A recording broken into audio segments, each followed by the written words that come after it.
Welcome to my channel. ఈ వీడియోలో AP ప్రభుత్వ ఉద్యోగులకు మరియు పెన్షనర్లకు ఏప్రిల్ నెల జీతాలు మరియు పెన్షన్స్ జమ అవుతున్నాయి, చెక్ చేయండి. సో మనకు బిల్లులు అనేవి జమ కావడం ప్రారంభమైందండి నిన్నటి నుంచి. మరి పూర్తి సమాచారాన్ని అయితే తెలుసుకుందాము. నిన్న ఎవరికి జమ అయ్యాయి, ఈరోజు ఇంకా ఎవరికి జమ కావాల్సి ఉంది, ఈరోజు ఎవరికి జమ అవుతాయి అన్న పూర్తి వివరాలు తెలుసుకుందాము. వీడియోని అయితే ఎక్కడే కానీ స్కిప్ చేయకుండా ఎండ్ వరకు చూసేయండి, అప్పుడే ఇన్ఫర్మేషన్ పూర్తిగా అర్థమవుతుంది. వీడియో చూస్తున్న ప్రతి ఒక్కరు వీడియోకి లైక్ చేయండి ఫ్రెండ్స్. వీడియోని తోటి ఉద్యోగ పెన్షన్ మిత్రులతో అయితే షేర్ చేయండి. కొత్తగా మన ఛానల్ చూస్తున్న వారు ఇంకా ఎవరైనా సబ్స్క్రైబ్ చేసుకున్నట్లయితే వెంటనే మన ఛానల్ని సబ్స్క్రైబ్ చేసుకోండి. దీని ద్వారా నేను చేసే లేటెస్ట్ వీడియోస్ అన్నీ మీ వరకు రీచ్ అవుతాయి. ఇక ఆలస్యం చేయకుండా వివరాల్లోకి అయితే వెళ్ళిపోదాము. ఫ్రెండ్స్, విషయానికి వచ్చినట్లయితే ఏపీ ఉద్యోగులు, ఉపాధ్యాయులు, పెన్షనర్ల జీతాలు, పెన్షన్ చెల్లింపుల తాజా అప్డేట్ అండి. మే 2వ తేదీ ఉదయం నాటికి చూస్తున్నాము. గౌరవనీయులైనటువంటి ఆంధ్రప్రదేశ్ ప్రభుత్వ ఉద్యోగులు, ఉపాధ్యాయులు మరియు పెన్షనర్లకు నమస్కారము. మే నెల జీతాలు మరియు పెన్షన్ల చెల్లింపు ప్రక్రియకు సంబంధించి తాజా కీలక పరిణామాలను అయితే ఇప్పుడు మనము చూద్దాము. నిన్నటి రోజున మే 1న కీలక పరిణామాలు. సో మనం ముందుగా అంచనా వేసినట్టుగా మే 1 సాయంత్రము, నిన్న సాయంత్రం సుమారుగా 4 గంటల నుంచి జీతాలు, పెన్షన్లు బిల్లులలో కదలిక అయితే ప్రారంభమైంది.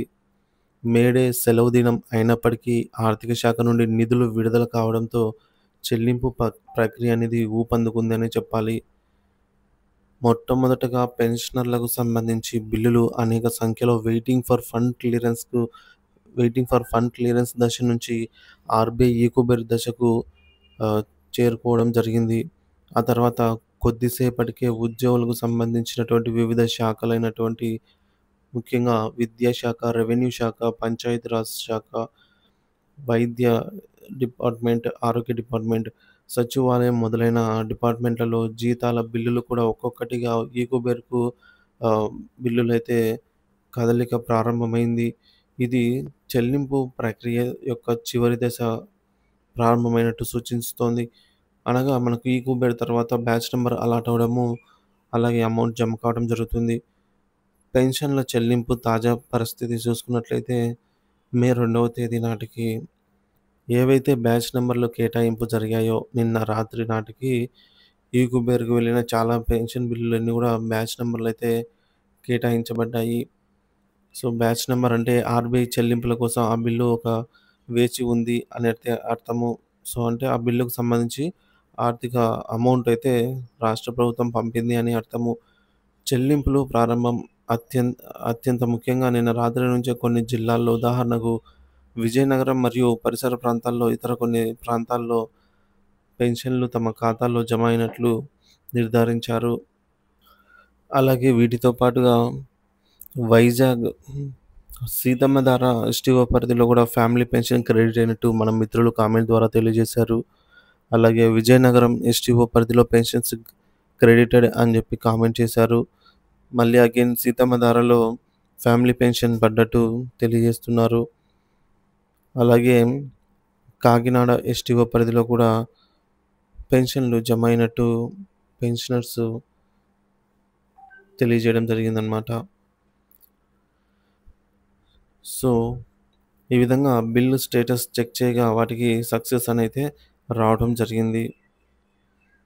ప్రస్తుత అంచనా నిన్న రాత్రి మరియు ఈరోజు ఉదయం నాటికి దాదాపుగా 10% నుంచి 20% వరకు పెన్షన్లు నిన్నటికే జమ అయ్యాయని అంచనా. బ్యాచ్ నెంబర్లు కేటాయించబడి ఇంకా జమ కాని వారికి ఈరోజు మే 2వ తేదీ మధ్యాహ్నం లేదా సాయంత్రం లోపు జమ అయ్యే అవకాశాలు చాలా ఎక్కువగా ఉన్నాయి. ఏమైనా సాంకేతిక కారణాల వల్ల మిగిలిపోయిన కొద్దిపాటి పెన్షన్లు కూడా ఈరోజు రాత్రి లేదా రేపు ఉదయం కల్లా జమ కావచ్చు.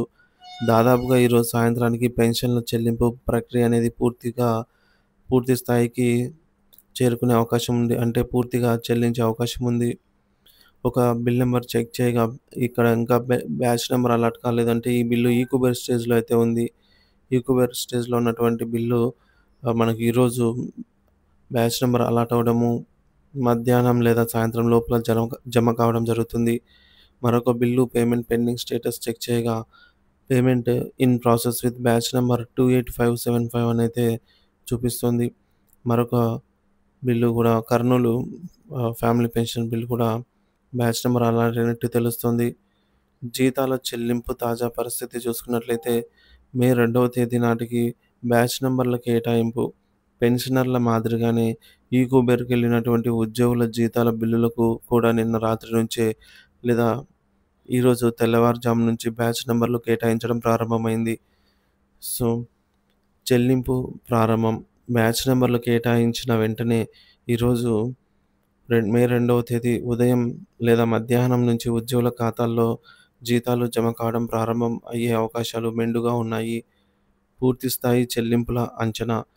ఈరోజు అనగా మే 2 ఉదయం నుంచి జీతాలు మరియు పెన్షన్ల జమ ప్రక్రియ ఊపందుకుంది.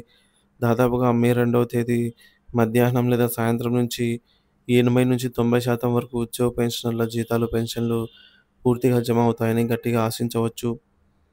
తుది గడువు. ఏమైనా చిన్న చిన్న సాంకేతిక సమస్యలు లేదా వ్యక్తిగత బిల్లు సమస్యలు ఉన్నవి మినహాయింపు దాదాపుగా 100% జీతాలు మరియు పెన్షన్లు ఈరోజు అనగా మే 2వ తేదీ సాయంత్రం లేదా రాత్రి లోపల అందరికీ జమ అయ్యే అవకాశాలు స్పష్టంగా కనిపిస్తున్నాయి. సో, మరీ ముఖ్యంగా నిన్న సెలవు దినం అయినప్పటికీ నిన్న సాయంత్రం వేళ నుంచి బిల్లులలో కదలిక రావటము, వేగంగా ప్రాసెస్ జరిగి బ్యాచ్ నంబర్లు కేటాయించబడ్డము మరియు కొన్ని పెన్షన్లు ఇప్పటికే జమ కావటము శుభపరిణామము. జీతాలు కూడా ఈరోజు నుంచి జమ కావడం ప్రారంభమై ఈరోజు సాయంత్రం లేదా రాత్రి లోపల అందరికీ చెల్లింపులు పూర్తవుతాయనైతే ఆశిద్దాం. ఇది ప్రస్తుతానికి అందుబాటులో ఉన్న తాజా మరియు అత్యంత విశ్వసనీయమైన సమాచారము. మీ ఖాతాలను తనిఖీ చేస్తూ ఉండండి. ఎప్పటికప్పుడు మీ బిల్లు పేమెంట్ పెండింగ్ స్టేటస్ కూడా చెక్ చేసుకుంటూ ఉండండి. అలాగే బిల్లులలో కదలికను బట్టి ఎప్పటికప్పుడు తాజా సమాచారాన్ని మన ఛానల్ ద్వారా అందిస్తూనే ఉంటాను. ఇంకా మన ఛానల్ ఎవరైనా సబ్స్క్రైబ్ చేసుకోకపోతే వెంటనే మన ఛానల్ సబ్స్క్రైబ్ చేసుకోండి. Thank you for watching this video. అలాగే మీకు గనుక పెన్షన్ గానీ, సాలరీ గానీ జమ అయినట్లు ఉంటే కామెంట్ ద్వారా తెలియజేయండి. సో, దాదాపుగా ఎవరికైతే నిన్న జమ కాలేదో వారందరికీ ఈరోజు పూర్తి స్థాయిలో జమ అవుతాయనైతే సమాచారము. ఏవైతే బిల్లులు ఇంకా టెక్నికల్ ఇష్యూ వల్ల నిలిచిపోయాయో వెయిటింగ్ ఫర్ ఫండ్ క్లియరెన్స్ లేదా బిల్ నాట్ అప్రూవ్డ్ స్టేజ్‌లో వాటిలో కొన్ని బిల్లులు మళ్ళీ రీసబ్మిట్ చేయాల్సి ఉన్నా కూడా అవన్నీ మళ్ళీ మనకు కొద్దిగా ఆలస్యంగా అటువంటి బిల్లులు జమ అవుతాయన్నమాట. అలాగే మనము ముందు నుంచి చెప్పుకున్నట్టుగా పెన్షనర్లలో కొంతమందికి లైఫ్ సర్టిఫికేట్ వాలిడేషన్ అనేది జరగలేదు. అటువంటి వారికి కూడా ఈ నెలలో పెన్షన్లు పడకపోవచ్చు. సో, కాబట్టి అటువంటి వారు అప్రమత్తంగా ఉండి లైఫ్ సర్టిఫికేట్ రీవాలిడేట్ చేసుకొని సక్సెస్‌ఫుల్‌గా సబ్మిట్ చేసుకొని మీ డీడీఓ లేదా ఎస్‌డీఓ గారి అవసరమైతే డీటీఓ గారిని సంప్రదించి మీ పెన్షన్‌ని పునరుద్ధరించుకోగలరు. మే నెల నుంచి అయినా కూడా మీకు పెన్షన్ సక్రమంగా రావాలని అయితే ఆశిద్దాం. సో, ఇది ఫ్రెండ్స్ ఇప్పటివరకున్న తాజా సమాచారం. Thank you for watching this video.